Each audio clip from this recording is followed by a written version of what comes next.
આજની ઔષધિ છે ગુવાર. સંસ્કૃતમાં કહેવાય છે ગોરાણી અથવા ગુવાક. હિન્દીમાં કહેવાય છે ગુવારફલી અથવા તો ગોવર. ગુજરાતીમાં કહીએ છીએ ગુવાર અથવા તો ગવાર. ઇંગ્લિશમાં કહેવાય છે ક્લસ્ટર બીન અને લેટિનમાં કહેવાય છે સિયામોપ્સિસ ટેટ્રાકોનોલોબા. તો ફાર્મસીના સ્ટુડન્ટ માટે બાયોલોજીકલ સોર્સ છે સિયામોપ્સિસ ટેટ્રાકોનોલોબા અને એની ફેમિલી થશે ફેબેસી.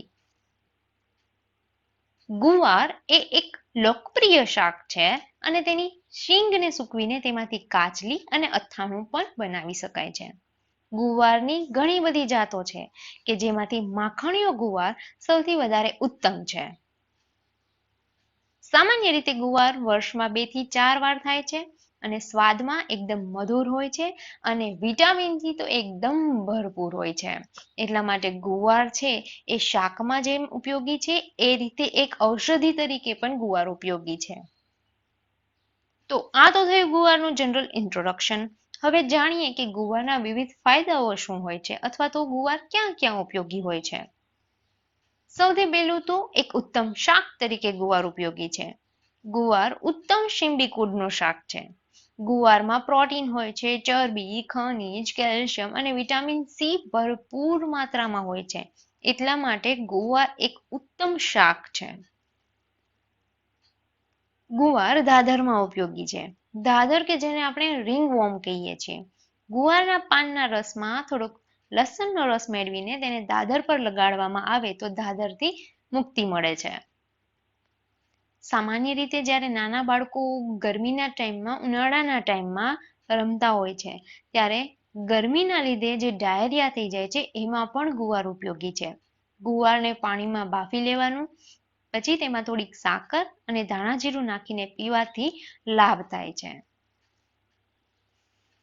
રમતવીરોને અથવા તો જે પર્સન ફિઝિકલ એક્ટિવિટી સાથે જોડાયેલા હોય છે તેમને હાથ પગમાં મચકોડ આવી જાય છે અથવા તો પડવાથી મૂઢમાર લાગે છે ત્યારે ગુવાર છે એમના માટે ઉપયોગી છે.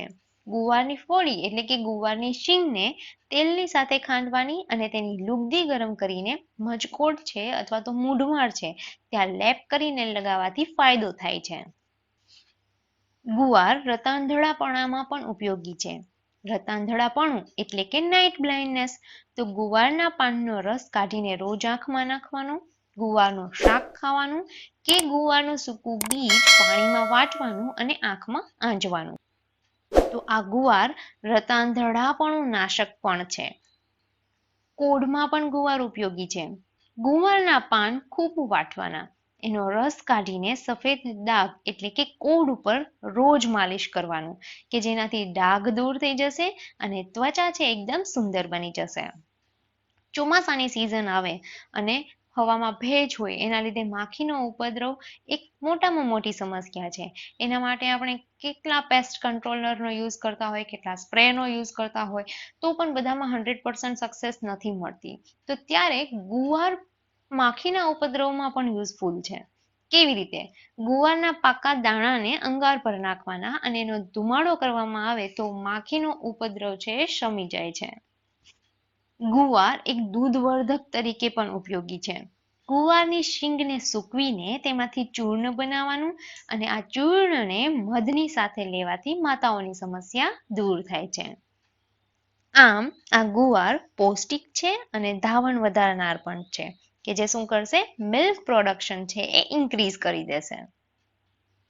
ગુવાર જેટલો હ્યુમન્સ માટે ઉપયોગી છે એટલો જ એ એનિમલ માટે પણ ઉપયોગી છે.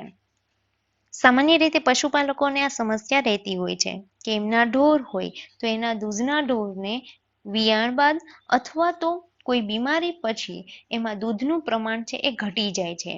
તો ગુવાર છે એક શ્રેષ્ઠ ખાંડ તરીકે પણ ઉપયોગી છે.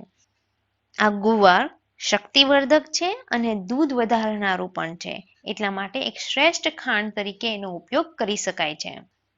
તો આ હતું લોકપ્રિય શાક અને રતાંધતાનું ઔષધ એવા ગુવારના વિવિધ ફાયદાઓ.